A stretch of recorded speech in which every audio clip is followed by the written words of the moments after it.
So the crack starts on the surface of the material, and as it starts to go down, because this is 100% tetragonal, full strength zirconia, we get the crystals changing from the tetragonal to the monoclinic, clamping down on that crack to keep it from going any deeper.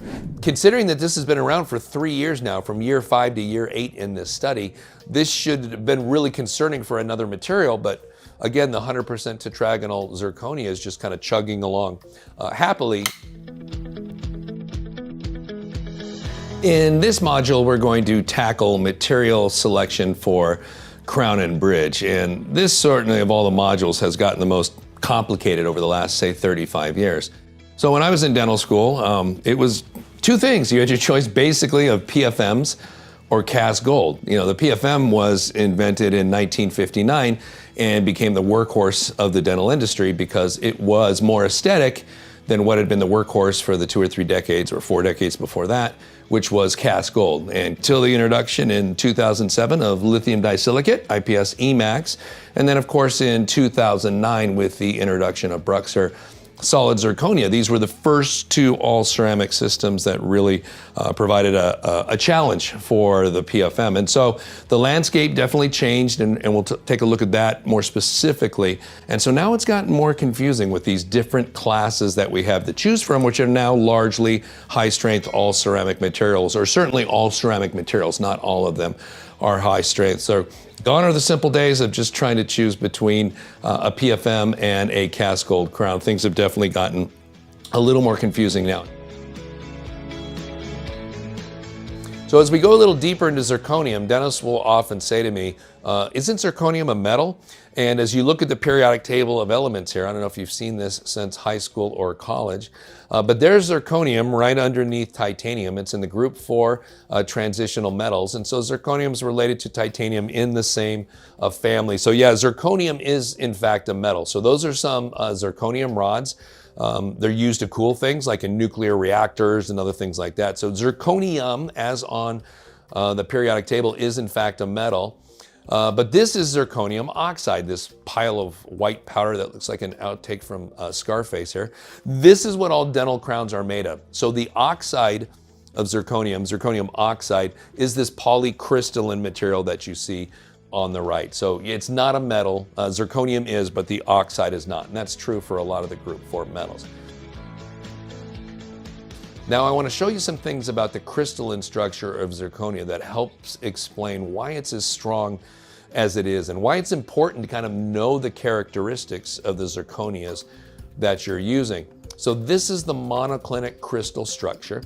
This normally occurs at room temperature. So that pile of white powder that you saw on the last slide, that would typically be this monoclinic crystal structure. And what we do with dental zirconia is we actually add things. We add some dopants to it so that at room temperature, we will have this tetragonal crystal structure that you see here. So the important difference to note between these 2 crystals as you look at the monoclinic and the tetragonal is that the monoclinic looks like it's kind of shifted off axis a little bit. And as a result, it's about 2 to 3% more volume in size, the crystal structure itself, compared to the tetragonal, which is more compact. And usually, like you can see there, you'd have to heat the zirconia oxide over 1170 degrees Celsius to get the material, the crystals in the zirconia oxide, to go into this tetragonal pattern. But by adding things to the zirconia, we can keep dental zirconia oxide at the tetragonal crystalline structure at room temperature. That's very important, and it helps to explain what we were just saying about full strength zirconias being 100% tetragonal. This is what tetragonal means, is that 100% of the crystals in original BruxZir, for example, are these tetragonal crystals. More on that in a second. Because something important happens when you have 100% tetragonal crystals. So all of these blue crystalline structures that you see here, these are all tetragonal crystals. And now the toughening mechanism, the transformational toughening, takes place when a crack is introduced into the material. This could be from us aggressively doing an occlusal adjustment on the zirconia or recontouring the zirconia. Maybe not, the patient just biting down on it too hard, or maybe hitting a rock in something that they bite on.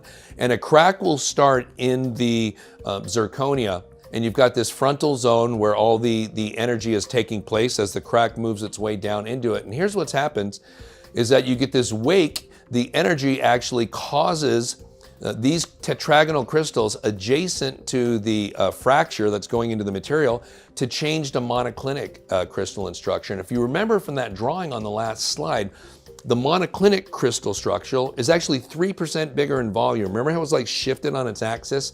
It looked like you took the tetragonal and squeezed it so it got a little bit bigger. And so what happens is those tetragonal crystals actually switch to the monoclinic, and so those crystals now get 2 to 3% bigger in volume. And when that happens, you can see this little compression that happens, and you can see it compress along that crack. And so really what happens is it stops the crack, it closes the cramps down on it so it can't go any farther down in the material.